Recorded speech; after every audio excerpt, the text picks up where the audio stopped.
enfant. Dans là où l'homme peut échouer, notre Dieu n'échoue pas. Donc si les choses étaient finies pour toi, Dieu est capable de ramener toutes choses pour toi. Et le témoignage que je veux rendre ici, j'avais vraiment promis à Dieu que chaque fois qu'il me donne l'occasion de monter du haut de la chair, je vais rendre ce témoignage. C'est un témoignage que j'ai rendu déjà plusieurs fois sur plusieurs formes. Mais aujourd'hui, il y a toujours un détail dans le témoignage dans lequel, quand j'arrive quelque part, je dois pouvoir rendre ce témoignage. Et moi que vous voyez qui suis devant vous ici, qui suis votre frère, en temps normal, à ce jour-ci, je ne serai plus de ce monde-là. Mais si vous voyez que je suis devant vous, c'est parce que Dieu a décidé autrement. J'ai traversé un moment pénible, un moment difficile, un moment où j'étais combattu par le monde mystique. Où parfois, quand je dormais la nuit, je me suis posé la question, est-ce que j'allais me réveiller le matin? Mais comme il y a un Dieu qui existe, malgré l'épaisseur de la nuit, et finalement le jour finira toujours par arriver. Et le Dieu que je sers, le Dieu que je prie, a ouvert un chemin de nouveau pour moi. Je vous dis ça parce que nous devons toujours avoir confiance dans la parole de Dieu. Malgré ce qui est devant vous, malgré ce qui se passe, si Dieu a parlé, croyez ce que Dieu dit. Parce que ce que Dieu dit finira par toujours arriver. Quand j'étais dans ce moment difficile, à un moment donné, je ne m'exprimais pas trop ce que je vivais. Il est arrivé une fois que chez moi à la maison et je sentais comme si je n'étais plus dans mon corps. Et je rends ce témoignage parce qu'il y a un frère parmi vous ici à qui Dieu a révélé ce que je traversais. Je ne sais pas s'il est là ce matin. S'il est là, le frère Daniel. Je ne sais pas si elle se rappelle de lui. Le frère Daniel, pendant qu'il était en train de aller quelque part, il a eu une vision. Et il a entendu une voix audible. Il m'a vu dans une position où j'étais pratiquement dans l'ombre de la mort. Je ne lui avais rien dit. Je ne lui ai rien expliqué. Un soir, il est venu chez moi à la maison. Il m'a dit, frère Blanchard, en tout cas, je sens dans mon cœur que Dieu m'a demandé de venir te voir. Tu traverses une situation où je t'ai vu dans l'ombre de la mort. Je pense que je dois prier pour toi. Je lui ai dit, si Dieu t'a révélé, c'est qui te donnera la solution.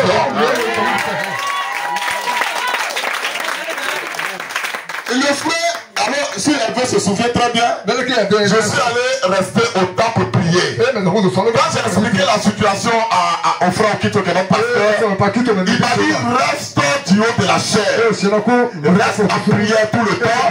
Et Dieu répondra favorablement à tes prières. Et le frère a lutté pour me trouver à l'église où je dois rester pour me consacrer.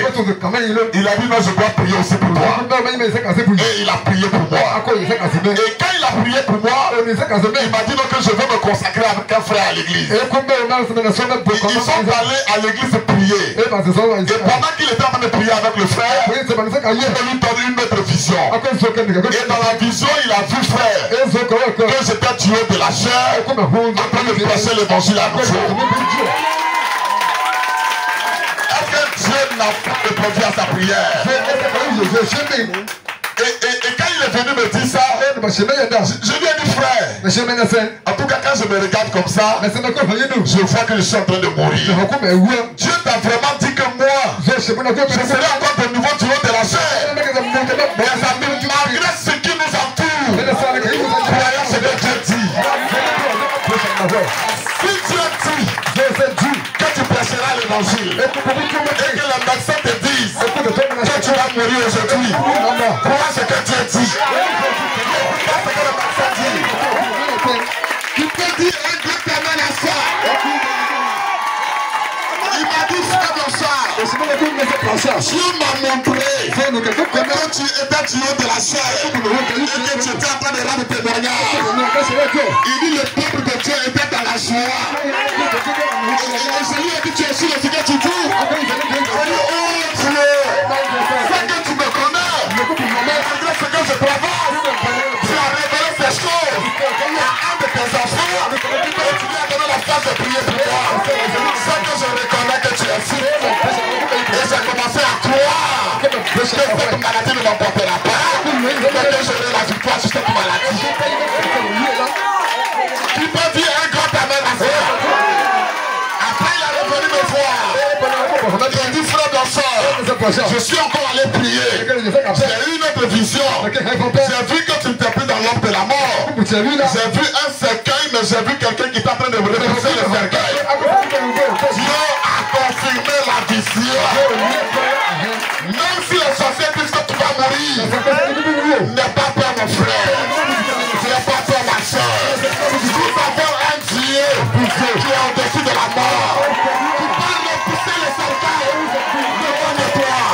Tu peux dire un grand amen à ça. Et la troisième fois, il est venu me dire que je suis en train de prier pour toi. Parce que chaque fois que je viens à la maison, je vois que tu es toujours faible. Mais voilà ce que Dieu m'a dit. Une voix audible m'a dit, Blanchard est mon serviteur. Je ne pénètre pas que quelque chose à lui arrive. Je l'en déclarerai. Que Dieu bénisse richement mon frère. Et que Dieu le soutienne dans ce travail. Vous voyez, quelqu'un peut être à l'église. Il faut ne pas avoir un ministère de prédication. Ce n'est pas quand on est devant les gens qu'on sait Dieu. Même dans les bancs, là où tu assistes sur une simple chaise, Dieu peut te donner un travail à faire. Tu peux rester en prière. Quelque part dans un coin caché, là où personne ne te connaît, mais tu peux faire le travail de Dieu. Et tes prières peuvent donner leur choix au prédicateur. Tes prières peuvent délivrer l'enfant de Dieu.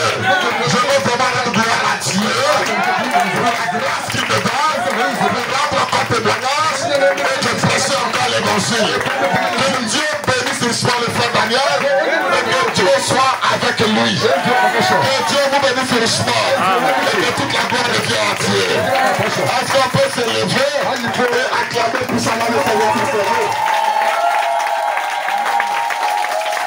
Je suis un miraculeux. Je suis un homme.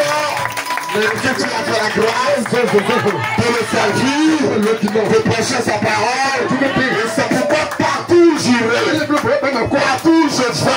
Je sais que quand je prêche la parole de Dieu, l'ange Dieu doit descendre pour continuer cette parole. Parce que je ne suis pas sur la terre parce que je le fais, mais parce que l'ange a encore un travail à faire avec moi. Il m'accompagnera partout et il continuera sa parole. Mais aujourd'hui, c'est pas moi je vais prêcher. Dieu nous a envoyé aussi un serviteur de Dieu. Un homme roi de l'esprit de Dieu. Quelqu'un que je connais personnellement. Transporté dans le lieu céleste à Jésus. Partout nous sommes allés avec lui. La parole qui s'était de la bouche de son enfant, ce sont des paroles qui ont résumé ça. Ce matin, ce que je ferai, quand il va prêcher la parole, je vais lire pour lui. Mais je vais maintenant dire ceci avant de lui donner la parole. Mes chers amis, personne n'avait le droit d'entrer dans la présence de Dieu. Et ce n'est pas la bonne vie que nous avons qui nous introduit dans la présence de Dieu. Hébreu 10 dit, il y a une seule personne qui a versé son sang. Quand le sang a coulé, Cela ouvre le chemin pour vous. Malgré ce que tu as ce matin, le sang a coulé quelque part. Chacun a le droit de venir à la présence de Dieu. Ici, ne regardez pas les partout que vous voyez. Voyez-moi maintenant. Nous sommes en train d'entrer dans le sanctuaire de Dieu. Et dans le sanctuaire de Dieu, il y a le Seigneur Jésus-Christ. Il va utiliser ton serviteur et il te parlera ce matin. Je vais d'abord vous présenter l'homme de Dieu. Le frère Platini ici, c'est lui qui vous présentera la parole. Mais on n'est pas venu seul avec lui. On est venu avec le président.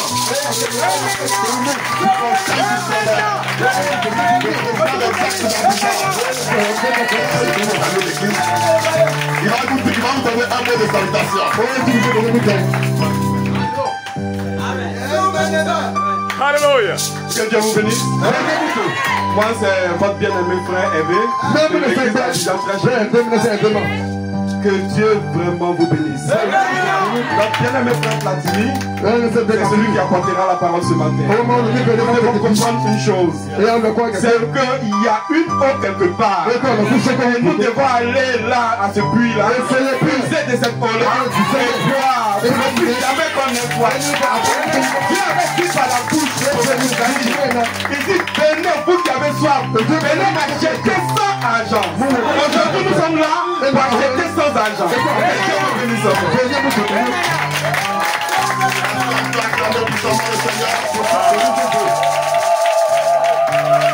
La parole que nous allons écouter, c'est elle qui a le pouvoir de nous guérir. C'est elle qui peut changer nos vies. Et c'est elle qui finira par nous prendre un jour pour nous faire rentrer dans le lieu céleste. Puis Dieu vous bénisse, que j'appelle l'homme de Dieu la chair.